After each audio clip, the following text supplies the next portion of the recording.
Strawberry or chocolate? The little girl looked up from the counter with the careful expression of someone being offered something they aren't sure they're allowed to want. She was 4 years old, wearing a yellow rain jacket with the hood still up even though they were inside, and she had been sitting at the counter of Maple and Main Diner for 20 minutes without ordering anything, turning a sugar packet over and over in her small hands like a worry stone. Her name, Tatum Voss would learn, was Clover, and every Tuesday for the past 3 weeks she had arrived at the same stool at the same time, just after 4, just before the after-school rush, with the same quiet, contained sadness that children carry when something at home has changed and no one has explained it to them yet. Tatum was 24 years old, 19 months into her job at Maple and Main, working the afternoon shift around her night classes. She had learned from years of watching her own mother navigate hard seasons that children process grief through their hands and their mouths before they process it anywhere else. Clover always ordered water. Clover never ate. "Strawberry," Clover said, barely audible. "Good choice," Tatum said, as though this were a matter of genuine importance, and went to make it. She didn't charge for it. She wrote it in her own order book as a staff drink and moved on. It cost her $3.40 out of her tips. It was not a difficult decision.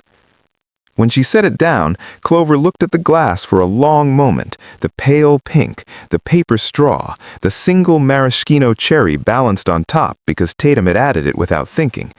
Then she looked up at Tatum with an expression that sat right at the border between gratitude and something that needed to cry but hadn't decided to yet.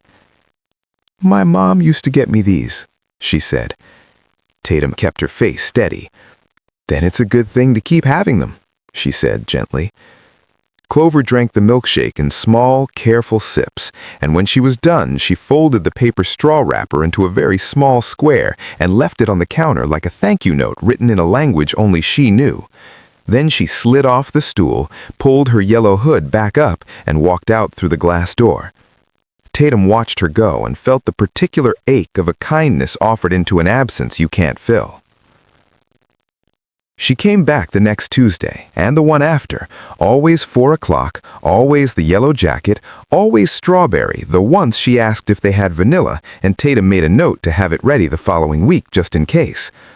What Tatum didn't know, what she had no way of knowing from a 4-year-old's side of a diner counter, was that Clover walked from her grandmother's house 6 blocks away, where she had been living for 4 months while her father rebuilt something that had temporarily come apart. His name was Rowan Voss, 33 years old, founder and CEO of a regional architecture and design firm that had, 18 months ago, been doing everything right. Then Clover's mother became seriously ill, a diagnosis that arrived without warning and rearranged everything, and Rowan stepped back from the firm to be present through the treatment, the recovery, and the long, slow aftermath. His mother-in-law had taken Clover during the hardest months because the household was not for a while a place calibrated for a 4-year-old's ordinary needs. Clover's mother had recovered, slowly, genuinely, completely, but recovery had its own timeline, and in the space between crisis and normal, Clover had found her Tuesday milkshakes and a young woman who asked strawberry or chocolate like the answer genuinely mattered. Rowan had heard about the diner from his mother-in-law. He had heard about the milkshakes from Clover, who described them with the focused reverence that 4-year-olds reserve for things that had become sacred in their small liturgy of comfort. He had heard about Tatum, the lady with the cherry, approximately 17 times. He came to say thank you on a Wednesday, without Clover, which felt important. He didn't want it to be about him in front of her. Tatum didn't recognize him until he said his daughter's name, Clover, yellow jacket, every Tuesday, and then something in her expression did a quiet thing that wasn't quite surprise and wasn't quite relief, just the settling of a question she hadn't known she'd been holding. "She told me about her mother," Tatum said carefully. "Just a little. I didn't push." "She doesn't say much about it to most people," Rowan said, "but she told me the lady at the diner listens." He paused. "That's not a small thing to a 4-year-old who needed somewhere safe to put it." Tatum straightened the napkin holder on the counter, the small gesture of someone receiving something that matters and not quite knowing where to hold it. "She's easy to listen to," she said. "She's got a lot going on in there." "He does," he said, and the warmth in his voice when he said it was the particular warmth of a father who sees his child clearly and is grateful every day for exactly who she is. 5 weeks later, on a Tuesday in March, Clover arrived differently.